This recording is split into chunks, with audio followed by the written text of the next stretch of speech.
Monday's release of dual US-Israeli citizen and IDF soldier Edan Alexander has probably kicked off one of the most fateful weeks this region has seen in years. Hi, I'm Hanan Lischinsky, back with another All Israel News update. And today I want to really explore all of the different implications of the release on Monday evening of dual US-Israeli citizen and IDF soldier Edan Alexander. This comes just a day or almost as US President Trump was boarding his plane to come here to the Middle East. By the time we are filming this on Tuesday morning, he has now just arrived in Saudi Arabia, kicking off his several days-long trip through Saudi Arabia, Qatar and the United Emirates, but not Israel. And the release of Edan Alexander, its implications, and all of the meetings that President Trump will take during this fateful week will potentially really set a path for what's going to happen here in the Middle East, not just in Israel, but the broader region for the coming months and possibly even years. And we'll try to explore all of the balls that are in the air right now together in this update. So the most important point, our starting point, is the release of Edan Alexander. His family has Israeli background, but he grew up in New Jersey in the US, and he came as a lone soldier to Israel to enlist in the IDF. He served in the Golani Brigade, one of the infantry brigades here in Israel. When Hamas invaded southern Israel on October 7, he was stationed along the Gaza border and was kidnapped with several other soldiers. He is now the first male IDF soldier who has been released from captivity. There are around a dozen still left in Gaza, and overall there are between 21 and 24 living hostages left in the Gaza Strip. But Alexander was the last living US hostage who was still in Gaza and was now released. Now, his release came about through separate US-Hamas negotiations, and that's one of the most important points in this whole issue. The special importance of this point comes from the fact that over the past couple of days, or even, let's say, the past 2 weeks, there have been a lot of reports about potential tension growing between the US government and the Israeli government. There were several issues where the US blindsided Israel and didn't update it before presenting it with a decision. For example, the ceasefire with the Houthis, who continue to fire rockets and drones at Israel, but also this release of someone who, after all, is an IDF soldier and was kidnapped as such, and this is Edan Alexander. Now, if we're focusing for a moment on the domestic implications of this release, the fact that he was released in a separate US and Hamas agreement, and that this was done as an explicit gesture to US President Donald Trump, really has explosive potential for the Israeli society. The preferential treatment or the potential preferential treatment for dual citizens has been something that has long been criticized throughout this whole hostage ordeal. Some hostages were released as gestures to Russian President Vladimir Putin.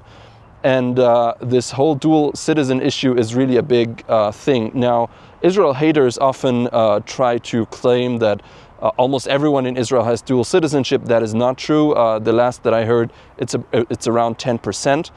But for example, Iran, we know that Iran is closely following statistics about this, and they believe that a rise in dual citizenship in Israel signals a weakening of resolve and a weakening of Zionism, of patriotism, and an increase in fear that the Israeli state will collapse, fall apart, whatever. So it's a really important sign. And again, here in Israel, most people do not have dual citizenship, and are protesting against what they see as potentially preferring dual citizens in being released over regular Israelis, so to say, who don't have another citizenship. Another important point in this whole issue is that the release of Alexander comes in the context of, as I said, potential rising tensions between the US and Israel, and reports that that the US is pressuring Israel to end the Gaza war one way or another.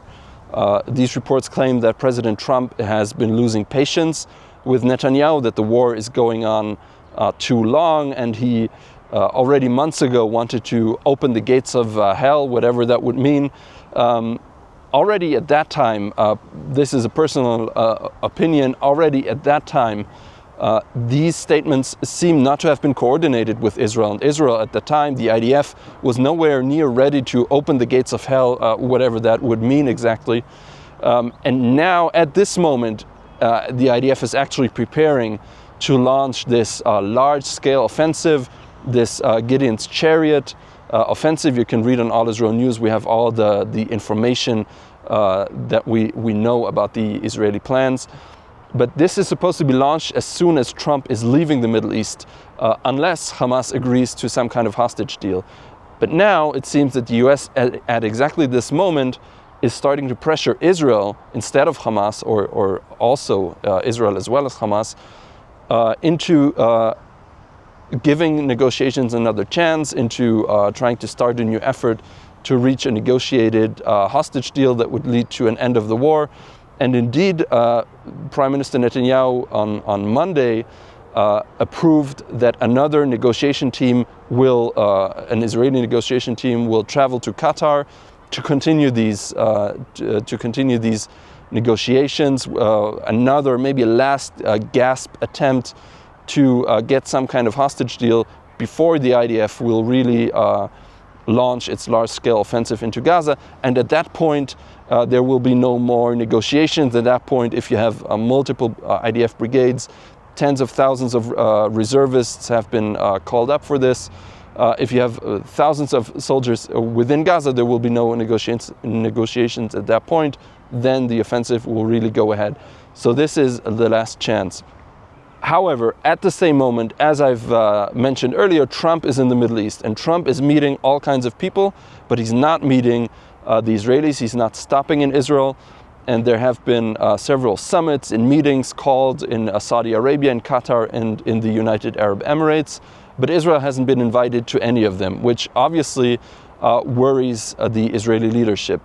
Now, there have been, again, multiple reports, some by credible outlets, but often relying on anonymous sources, so we can't really know exactly how trustworthy all of these are.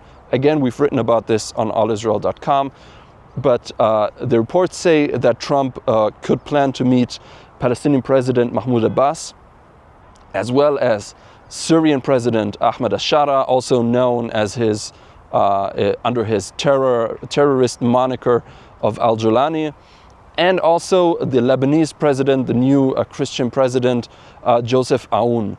So we don't know what will come out of all of this. In the background, there is still a potential U.S. treaty with Saudi Arabia that was to include, as a U.S. condition, was to include normalization with Israel, and in exchange, Saudi Arabia wanted the recognition of a Palestinian state. So the reports that Trump could meet with Palestinian President Abbas cast speculation that this could be part of a whole bigger plan to come to some kind of agreement without Israel, announce it again without Israel, as has happened only in the last couple of days with the release of Alexander and the ceasefire with the Houthis. And in this way, Israel could be circumvented and again be blindsided by a Trump decision. Now, Trump has shown that he really is focused on America first, of course, and he's getting deals that he sees as beneficial to himself rather than to Israel, and sometimes presents Israel with done deals. However, the latest reports that we've seen, again, anonymous sources, we don't know exactly, but the latest reports say that Trump is going to focus on his business deals, and he understood that Israel really isn't interested in recognizing a Palestinian state at the moment, and if there's no Palestinian state, there will be no normalization between Saudi Arabia and Israel, and so the whole expansion of the Abraham Accords, which was one of the main or thought that it would be one of the main objectives of this trip, really seems to be done for the moment. It seems that this trip will focus on business. So just another aspect of this, during all of these meetings, the Saudi leaders, the UAE leaders, Syria and so on, Trump could possibly, or they will probably also talk about the Iran nuclear talks, which of course is another very, very significant issue for Israel. On this issue, Saudi Arabia, the UAE, probably Syria and Lebanon as well, they're actually on the side of Israel. That is to say, they are against Iran. They would not probably describe themselves as being on the side of Israel, but they are against Iran. And we don't know, they might possibly push Trump to also keep a strong stance against Iran, not to allow them to keep their enrichment facilities and so on. But that is another potential thing that could come out of these meetings. So if we're looking at the end of the week, Trump will leave the region, I think Thursday or Friday. And by that time, there could be movement on the Iran issue. There could be more movement on the Houthi issue. Again, Saudi Arabia and the UAE were fighting a war against the Houthis actually just a couple of years back. There could be movement on the Gaza war and meetings with Palestinian President Abbas and with the Lebanese and Syrian presidents could also have huge implications for Israel. That is to say, as I said in the beginning, all of these balls are in the air. We don't know where they will land. Even if you're a supporter of Trump, you have to acknowledge that Trump seems jumpy at times with his decisions. Often it seems like the last person who talked to Trump is the one that is influencing his decisions. So this is a really, really important and really interesting week for the Middle East. And of course, here at All Israel News, we'll try to follow all of these developments, all of these separate strands, to see where they lead, what the implications are for Israel and for the region at large. I mean, if Israel will in the end strike against the Iranian nuclear program, that is something that it will have huge implications for the region. If at the last second there will be another hostage deal, another ceasefire with Hamas, that will have huge implications as well. To follow all of this, visit us at allisrael.com, follow this YouTube channel for more updates, and we'll, as always, strive to give you all of the latest news, all of the updates, and also some in-depth analysis and explainers of what's going on in this fascinating region at the moment.